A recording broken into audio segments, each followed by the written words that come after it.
వి gold trusted gold buyers మీరు తాకట్టు పెట్టిన బంగారాన్ని విడిపించి ఈ రోజు ఉన్న మార్కెట్ ధరకు కొనబడను 7771077720. నమస్తే, welcome to healthy conversations with IT media.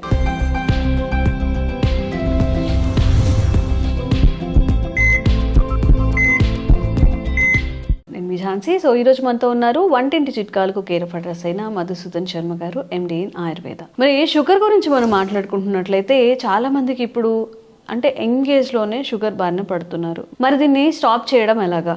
ఇప్పుడు కొంతమందికి షుగర్ వచ్చినప్పుడు హై లెవెల్ ఆఫ్ షుగర్స్ ఉంటాయి, వాటిని ఎలా కంట్రోల్ చేసుకోవాలి? ఈ విషయం గురించి మాట్లాడదాము. నమస్తే సార్. నమస్తే. షుగర్ అనేది అక్కడే ఆగకుండా చాలా డిసీజెస్ని మన బాడీలోకి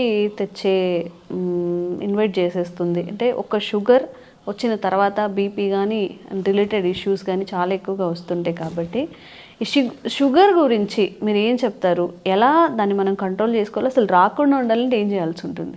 ఓకే, షుగర్ వ్యాధి ఈ మధ్యకాలంలో ఒక భారతదేశంలోనే కాకుండా ప్రపంచవ్యాప్తంగా కూడా విపరీతంగా పెరిగిపోతుందమ్మా. సో భయభ్రాంతులకు గురి చేస్తుంది. ముఖ్యంగా ఈ భారతదేశము, చైనా వంటి దేశాలలో మరీ విపరీతంగా ఈ కేసులు పెరిగిపోతున్నాయమ్మా. భారతదేశంలో కూడా, దక్షిణ భారతదేశంలో, ఉత్తర భారతదేశంలో కూడా షుగర్ వ్యాధిగ్రస్తుల సంఖ్య విపరీతంగా పెరిగిపోతుందమ్మా.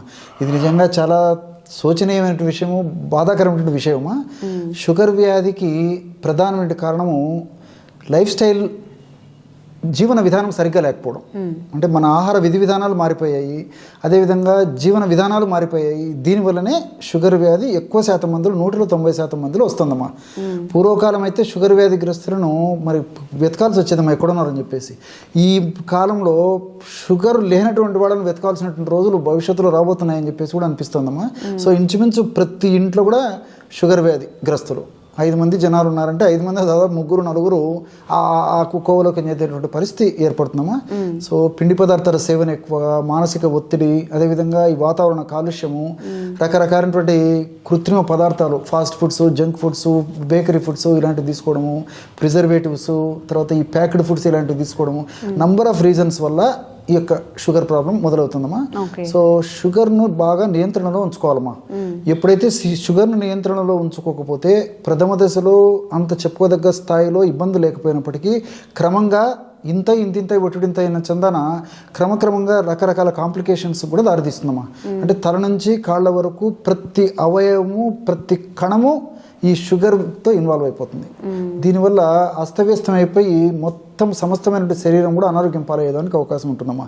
అంటే తలకు సంబంధించిన జబ్బులు, కళ్ళకు సంబంధించిన జబ్బులు, అంటే తలకు సంబంధించిన జబ్బులు అంటే మెదడుకు సంబంధించినటువంటిమా ఈ ఆల్జీమర్స్ రావడము, పక్షవాతం రావడము, పార్కిన్సన్స్ సమస్య రావడము, ఇలాంటి సమస్యలు, కంటికి సంబంధించినటువంటి జబ్బులు రావడము, గుండెకు సంబంధించినటువంటి రక్తనాళాలకు సంబంధించినటువంటి సమస్యలు రావడము, అదేవిధంగా మూత్రపిండాలకు సంబంధించినటువంటి సమస్యలు రావడము, నరాలకు సంబంధించినటువంటి సమస్యలు రావడము, ప్రత్యుత్పత్తి వ్యవస్థకు సంబంధించినటువంటి సమస్యలు రావడము, చర్మానికి సంబంధించినటువంటి సమస్యలు రావడం. ఒకటేమిటమ్మా, అందుకే చెప్పాను కదమ్మా, ప్రతి దానికి ఫౌండేషన్ షుగర్ అనమాట.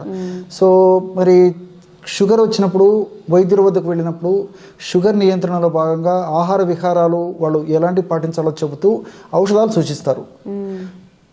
కొంతమందిలో కొన్నాళ్ల పాటు ఔషధం వల్ల వాళ్ళు చెప్పేటువంటి ఆహార నియమాలు వీళ్ళు పాటించడం వల్ల కొన్నాళ్ల పాటు నియంత్రణ ఉన్నప్పటికీ మరి వీళ్ళకి తెలియక చేసేటువంటి పొరపాట్ల వల్ల మరి ఇంకా షుగరు కంట్రోల్ తప్పిపోతుందమ్మా.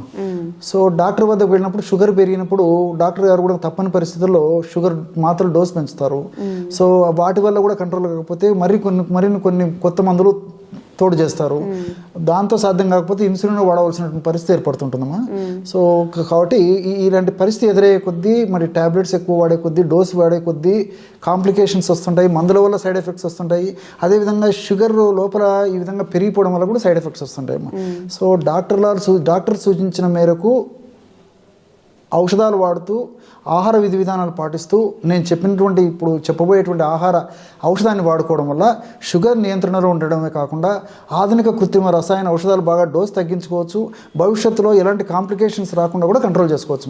వచ్చినటువంటి కాంప్లికేషన్స్ కూడా ప్రమాదకరంగా పరిణమించకుండా కూడా మనం ఇప్పుడు చెప్పబోయేటువంటి ఔషధం సదా ఆ యొక్క ప్రభావం దేహంలో ఉంటూ కాపాడుతుంటుంది. సో ఎలాంటి ఔషధాన్ని తయారు చేసుకోవాలంటే కాకరకాయలు ఫస్ట్ తీసుకోవాలమ్మా. సో కాకరకాయలు మనకు సంవత్సరం అంతా మార్కెట్లో దొరుకుతాయి.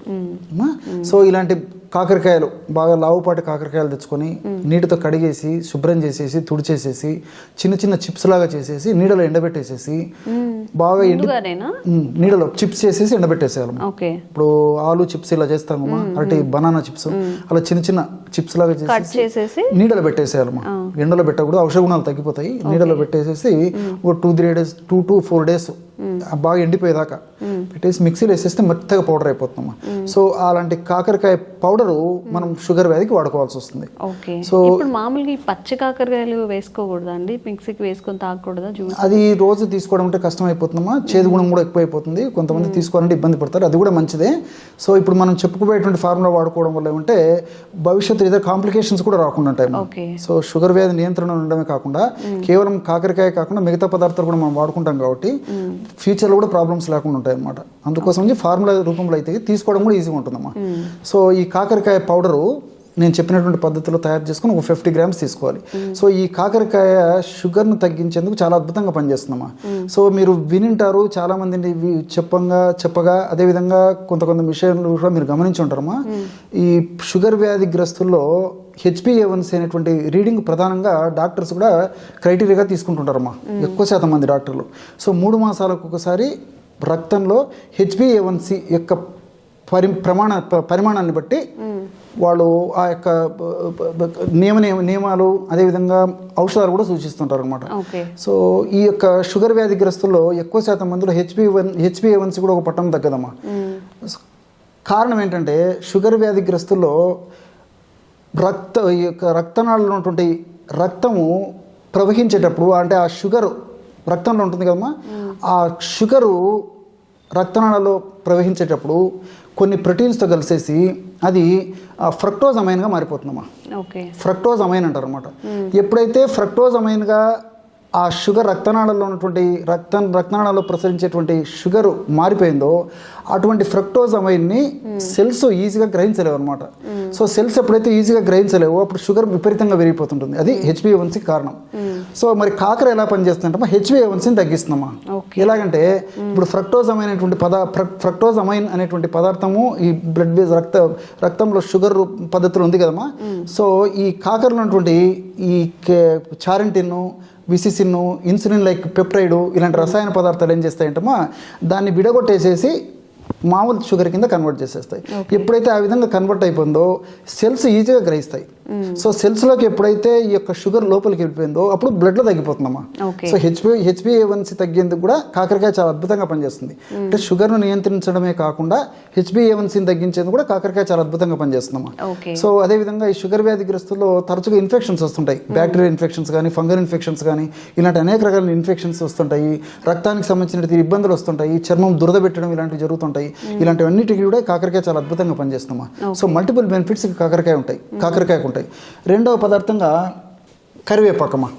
సో కరివేపాకును కూడా మనం ఎండబెట్టేసేసి అంటే బాగా శుభ్రంగా కడిగేసేసి ఆరించేసి తుడిచేసేసి బాగా నీడలో ఎండించేసి పౌడర్ లాగా తయారు చేసేసుకొని ఆ కరివేపాకు పొడి కూడా 50 grams తీసుకోవాలమ్మా. ఈ కరివేపాకులో ఏ విటమిన్ పుష్కలంగా ఉంది, కాల్షియం పుష్కలంగా ఉంది, ఫైబర్ ఎక్కువగా ఉంది, అనేక రకాలైన మినరల్స్ ఇందులో ఉన్నాయి. సో కంటి వ్యాధులు రాకుండా ఉండేందుకు షుగర్ వ్యాధి నియంత్రణలో ఉంచడమే కాకుండా కంటి వ్యాధులు రాకుండా ఉండేది కూడా ఇది కాపాడుతున్నామా. సో సర్వసాధారణంగా చాలా మందిలో షుగర్ వ్యాధిగ్రస్తుల్లో కళ్ళు ఇన్వాల్వ్ అయిపోయి కంటికి సంబంధించి రెటినల్ ప్రాబ్లమ్స్ అదేవిధంగా క్యాటరాక్ట్ ఇలాంటి అనేక రకాల సమస్యలు విజన్ ప్రాబ్లమ్స్ వస్తుంటాయమ్మా. సో వాటిని నుంచి కాపాడేందుకు ఆ సమస్యలు రాకుండా ఉండేందుకు వచ్చినప్పటికీ త్వరగా తగ్గేందుకు ప్రమాదకరంగా పరిణమించకుండా ఉండేందుకు ఈ యొక్క కరివేపాకు పొడి ఉపయోగపడుతుంది. సో 50 grams కరివేపాకు పొడి తీసుకోవాలమ్మా. మూడవది వచ్చేసి పసుపు పొడి, పసుపు కొమ్మను దంచి తయారు చేసుకున్నటువంటి పసుపు పొడి అమ్మా.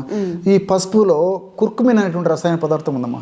ఈ కుర్కుమిన్ అనేటువంటి రసాయన పదార్థం ఏంటంటే ఈ ఇన్సులిన్ సిక్రేషన్ బాగా ఉత్పత్తి చేస్తుంది. ఉత్పత్తి అయినటువంటి ఇన్సులిన్ కూడా సక్రమంగా పనిచేసేందుకు అంటే ఇన్సులిన్ సెన్సిటివిటీని కూడా పెంచుతామా.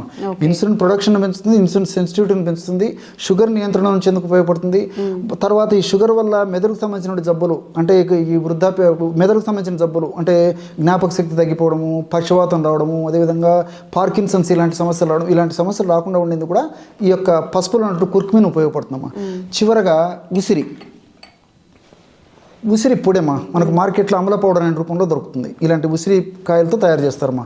ఉసిరిక పొడి ఒక 50 గ్రాములు తీసుకోవాలి. ఓకే. సో ఉసిరిక పొడి వాడుకోవడం వల్ల ఏం జరుగుతుందమ్మా, వ్యాధి నిరోధక శక్తిని పెంపొందించేందుకు చాలా అద్భుతంగా పనిచేస్తుంది.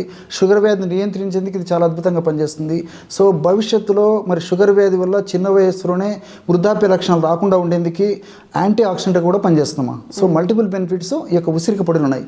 సో ఈ 4 పౌడర్లు కలుపుకోవడం వల్ల చాలా షుగర్ వ్యాధికి చాలా అద్భుతంగా పనిచేసేటువంటి ఔషధం తయారైపోతుందమ్మా.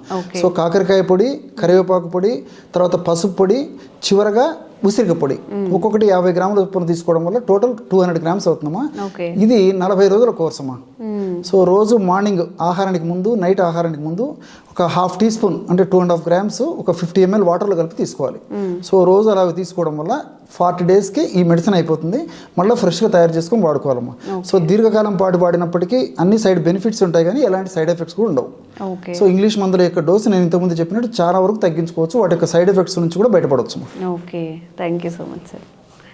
And for more videos, Please subscribe to iDream. Please subscribe to iDream. Please subscribe iDream. And please subscribe to iDream. For more videos, subscribe to iDream. please like, share and subscribe to the channel. Congratulations, iDream. Subscribe to iDream. Subscribe to iDream. So subscribe to iDream Media.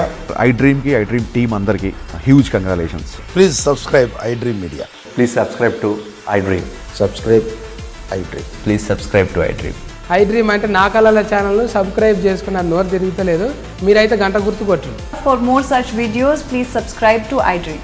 Subscribe to iDream. Please subscribe to iDream. Please subscribe iDream Media. Please do subscribe to iDream. Please subscribe to iDream Media. For best entertainment and information, please subscribe iDream. And don't forget to subscribe to iDream.